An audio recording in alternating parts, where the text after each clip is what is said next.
नमस्कार, मी प्रतीक्षा. DNA मराठीमध्ये आपलं स्वागत. विधानसभा निवडणुकीपूर्वी राज्य सरकारनं प्रत्येक विभागामध्ये युवा कार्य प्रशिक्षणार्थ्यांच्या नियुक्त्या केल्या होत्या.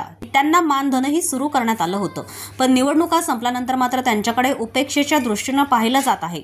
सुरुवातीच्या 6 महिने मानधन मिळाल्यानंतर 5 महिन्याची मुदतवाढ देखील देण्यात आली आहे. मात्र या मुदतवाढीमध्ये काही जणांना पगार देखील मिळाला नाही. सरकार आल्यानंतर मात्र महायुती सरकार युवा कार्य प्रशिक्षणार्थ्यांकडे दुर्लक्ष करत असल्याचं दिसून येत आहे.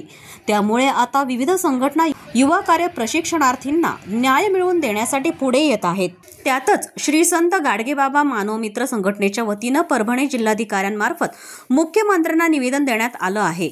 युवा कार्य प्रशिक्षणार्थींना सरसकट नोकरीमध्ये सामावून घ्यावे, तसेच त्यांना वेळेवर मानधन द्यावे, अन्यथा येणाऱ्या काळात मोठे आंदोलन उभारणार असल्याचा इशारा तुकाराम बाबा महाराज यांनी जिल्हाधिकारी यांना दिलेल्या निवेदनाद्वारे दिला आहे.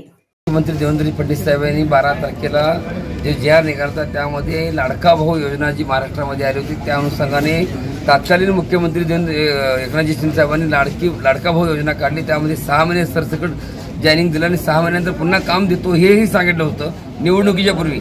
त्यानंतर त्यावरती आम्ही आंदोलन केले, अनेक वेगवेगळ्या पद्धतीने सरकारला जाब विचारायचा प्रयत्न केला आणि त्याच अनुषंगाने दिनांक 7 मार्च 2025 रोजी माननीय मुख्यमंत्री, आताचे मुख्यमंत्री माननीय देवेंद्रजी फडणवीस साहेब यांनी चांगल्या पद्धतीने 5 महिने सरसकट, माझा मुद्दा एका सरसकट जॉईनिंग करा आणि अशा पद्धतीची भूमिका दिली. परत मी मिळणार पण नाही हेही सांगितलं.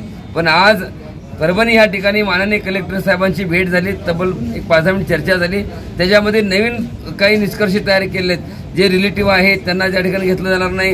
हे आस्थापनामध्ये तुम्ही जावा किंवा पंचायत समितीमध्ये जावा किंवा जिल्हा परिषदेमध्ये जावा, प्रत्येक ठिकाणी वेगवेगळ्या माध्यमातून जावा. कलेक्टर साहेब हे आमचे मायबाप आहेत, त्यांच्यावर जबाबदारी आहे.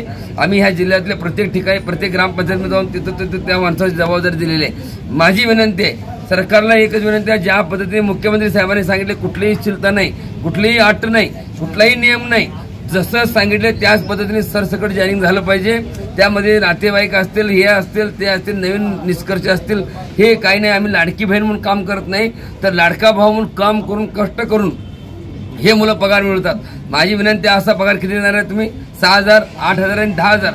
तरी देखील तुमची जर अशी परिस्थिती असेल तर आम्ही ह्या ठिकाणी 28 तारखेला अमरण उपोषण सरकारने आम्हाला फसवलेलं आहे आणि त्याच्या विरोधामध्ये राज्य लेवलचं उपोषण ह्याच ठिकाणी आणि परभणीमध्ये करणार आहे. प्रतिनिधी बालाजी कांबळे, DNA मराठी, परभणी.